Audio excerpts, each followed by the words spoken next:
Anda yang jualan, semuanya sudah kaya. Atau kebalikannya, semuanya miskin. Jadi sistem kehidupan ini nggak akan berjalan. Makanya itulah keadilan sebenarnya.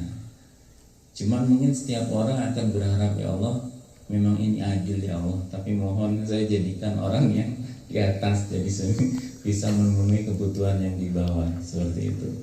Jadi itulah sistem keadilan yang Allah berikan bagi manusia. Maka kita harus sadar betul terhadap hal ini.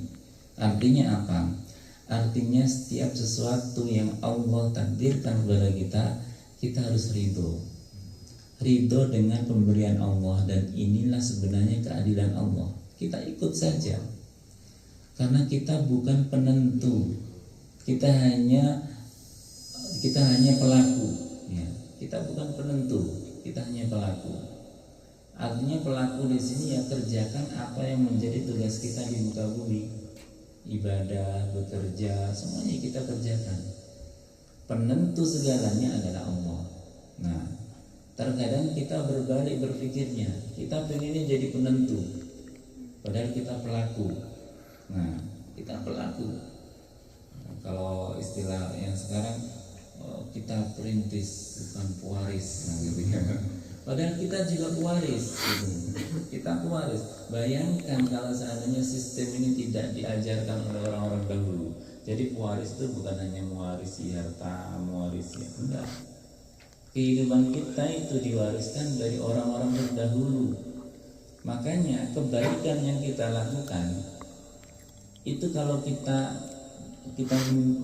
memulai kebaikan itu diikuti oleh orang lain setelah kita, kebaikan itu diikuti, maka kita akan mendapatkan pahala itu. Man sanna fil islami sunnatan hasanatan falahu ajru wa ajru man amila biha. Siapa yang melakukan kebaikan, kemudian kebaikan itu diikuti oleh generasi sesudahnya, maka dia mendapatkan pahala itu. Itulah artinya warisan yang tidak seperti warisan harta meskipun, tapi itu warisan. Kita itu waris. Bayangkan kalau kita tidak mewarisi kebaikan yang dilakukan oleh orang-orang dulu, kita nggak tahu caranya sholat, kita nggak tahu caranya berbuat baik, kita nggak tahu caranya beribadah kepada Allah. Itulah yang diwariskan dari para nabi. Makanya ulama pun sebutannya warathatul anbiya, pewaris para nabi. Maka jangan berkecil hati kalau kita sebagai pewaris, karena pewaris itu tidak selamanya dia orang yang levelnya hina, tapi pewaris itu bisa jadi orang yang mulia juga, ya. Karena kebaikan itu yang kita wariskan kepada anak-anak. Dan satu lagi, warisan itu bukan hanya berbentuk harta. Warisan itu juga bisa berbentuk utang. Jadi ketika orang itu meninggal, nggak punya harta, dia punya utang, maka yang pertama menjadi tanggung jawabnya adalah ahli warisnya. Makanya Rasulullah ketika ada orang meninggal, apakah ini punya utang si mayit? Kalau punya utang, maka ahli warisnya coba untuk membayarnya. Jadi jangan bangga dulu menjadi pewaris apa dulu. Nah, kalau pewaris harta, alhamdulillah. Kalau pewaris hutang, ya itu lahan ibadah aja gitu. Lahan kita untuk ibadah, untuk memberikan kelebihan kita untuk kebutuhan orang yang sudah meninggal. Jadi sekali lagi, dari ayat ini kita belajar bahwasanya janganlah kita ingin menjadi orang lain, tetap menjadi diri kita sendiri. Wala tatamannaw ma faddalallahu bihi ba'dakum 'ala ba'd. Kelebihan ini semuanya Allah yang sudah mengaturnya. Memang kita berharap Allah berikan satu kelebihan itu kepada kita. Tapi sekali lagi, ketika harapan kita tidak sesuai dengan apa yang kita inginkan, jangan kemudian berkecil hati, jangan kemudian kita menjadi orang yang frustasi. Tetaplah percaya kepada Allah, tetaplah yakin bahwasanya inilah yang terbaik dari Allah Subhanahu wa taala. Karena peluang untuk menjadi baik sekali lagi bukan hanya diberikan kepada orang-orang yang punya kelebihan. Orang yang berkekurangan pun juga punya peluang untuk menjadi orang yang terbaik. Jadi itulah keseimbangan dalam kehidupan kita.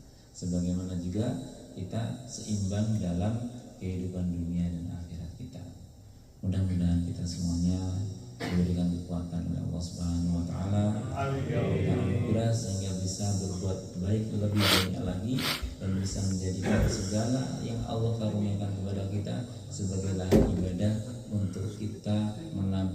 di akhirat nanti.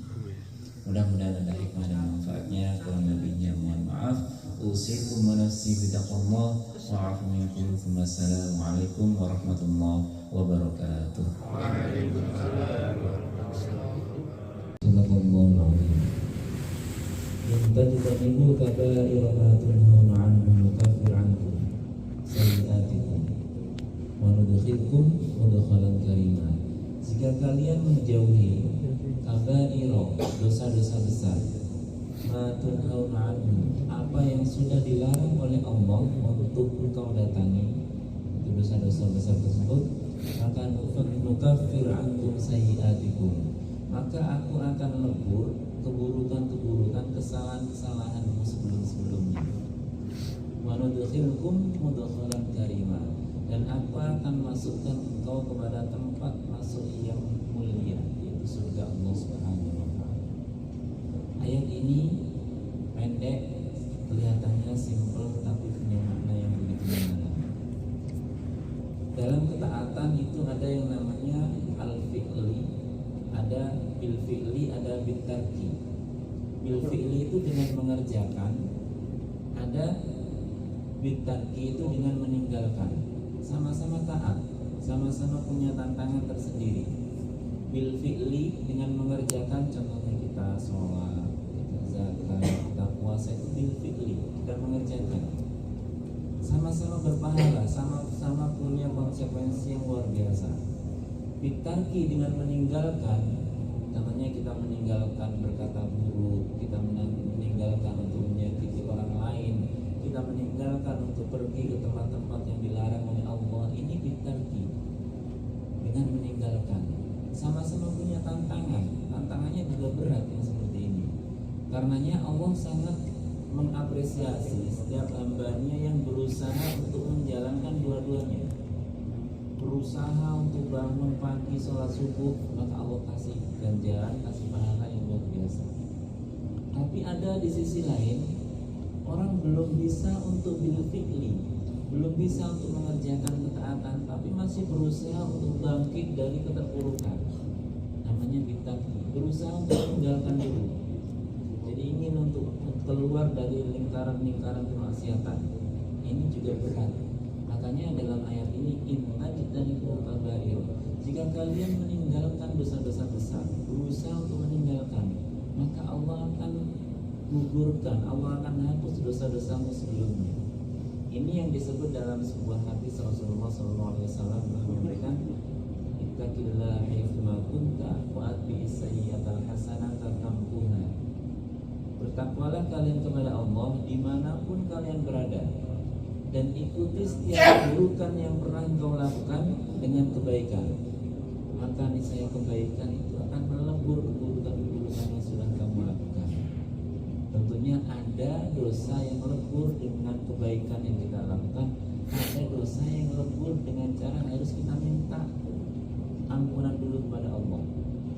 Nah, mungkin dosanya besar, dosa apa, sebesar apapun dosa, kalau kita minta ampun kepada Allah, akan Allah ampuni selama kita masih punya nyawa di dunia ini. Jadi apapun dosa besar itu, kalau kita minta ampun kepada Allah, akan Allah ampuni. Karenanya dalam sebuah kisah, ada orang yang mau menempuh jalan pertaubatan, tapi belum sampai bertaubat, tapi sudah punya keinginan untuk menempuhnya. Dalam perjalanannya dia meninggal dunia.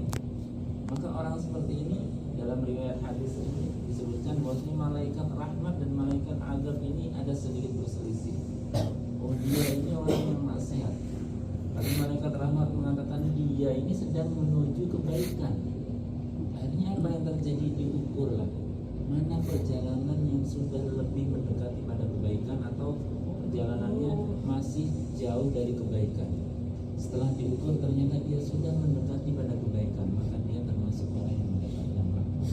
Inilah inna jitanibu kabairo ma tunhauna anhu nukaffir ankum sayyi'atikum.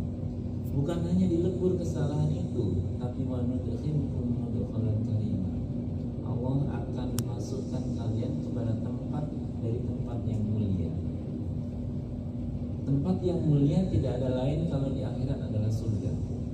Tapi Firdausi dalam ayat ini Allah menyampaikan mudkhalan karima, tempat yang mulia, tempat masuk. Mudkhal itu tempat masuk yang mulia. Artinya kemuliaan itu bukan hanya ada pada di dalam hati. Tempat masuk orang menuju pada akhirat itu adalah melalui meninggal, alam barzah, sampai nanti kemudian di alam yaumul hisab, baru nanti ujungnya adalah surga dan neraka. Mudkhalan karimah adalah tempat masuk menuju kepada surga itu dengan cara-cara yang mulia. Maka orang yang berusaha untuk meninggalkan kemaksiatan, maka di sini kan Allah sudah menghargainya dengan cara, dengan apa? Mengkafir antum sayyi'at. Allah menghibur keburukan yang pernah dia lakukan. Wa nudkhilkum mudkhalan karimah, dan Allah akan masukkan pada tempat masuk yang mulia, yaitu surga Allah. Dari ayat ini sebenarnya yang ada, yang kita alami itu yang ada hanya hitam dan putih. Nggak ada abu-abu dan seterusnya, nggak ada. Benar dan salah sudah. Ketika dia menuju jalan yang putih, berarti dia sedang menghapus jalan yang hitam. Ketika dia menempuh jalan hitam, berarti dia sudah menodai jalan yang putih ini. Jadi antara putih dan hitam saja.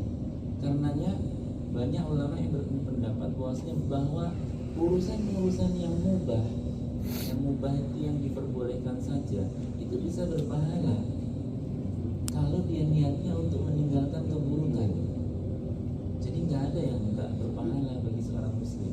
Tidurnya saja, kalau dia niat, saya tidur ini biar saya tidak maksiat, biar saya tidak mikir macam-macam, biar saya tidak terjerumus pada keburukan, itu berpahala.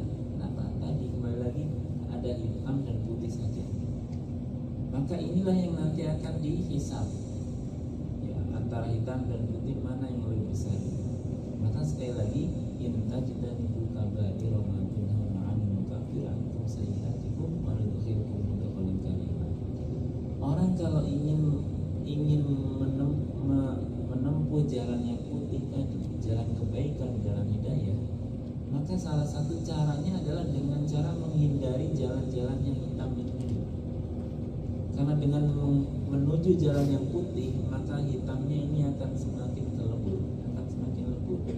Sebaliknya, kalau dia sudah jauh meninggalkan jalan yang putih ini menuju jalan yang hitam, berarti semakin gelap jalannya. Jadi yang ada hitam dan putih, benar dan salah, baik dan buruk, sudah itu. Maka Allah akan menghargai setiap langkah kita. Di saat kita melangkah pada kebaikan, maka di saat itu pula berarti kita sedang meninggalkan keburukan. Sebaliknya, di saat kita melangkah pada keburukan, berarti pada saat itu pula kita sudah meninggalkan kebaikan. Jadi antara tarik menarik saja, baik buruk, baik dan buruk. Makanya sekali lagi, inilah bentuk satu ketaatan yang dalam definisinya disebutkan imtitsalul awamir wa ijtinabun nawahi. Menjalankan setiap perintah dan meninggalkan larangan-larangan Allah. Di saat kita menjalankan perintah, berarti kita sedang menjauhi larangannya. Di saat kita menjalankan larangan Allah, berarti kita sedang menjauhi perintah Allah saja. Jadi kembali lagi, apapun yang kita lakukan itu akan punya nilai pahala yang luar biasa. Dimana ketika kita menghindari keburukan, berarti bukan hanya keburukan yang kita hindari, tapi Allah bernilai plus dengan menghapus dosa-dosa kecil yang pernah kita lakukan. Maka kembali lagi, mudah-mudahan kita semuanya dimudahkan kebaikan Allah Subhanahu wa Ta'ala dan berlapang untuk bisa menerima kebaikan, untuk bisa melihat suatu kebaikan dan kita bisa untuk menjalankannya. Mudah-mudahan ada hikmah dan manfaatnya. Kurang-kurangnya mohon maaf. Usikum wa nafsi billahi wa a'udzu billahi. Wassalamualaikum warahmatullahi wabarakatuh.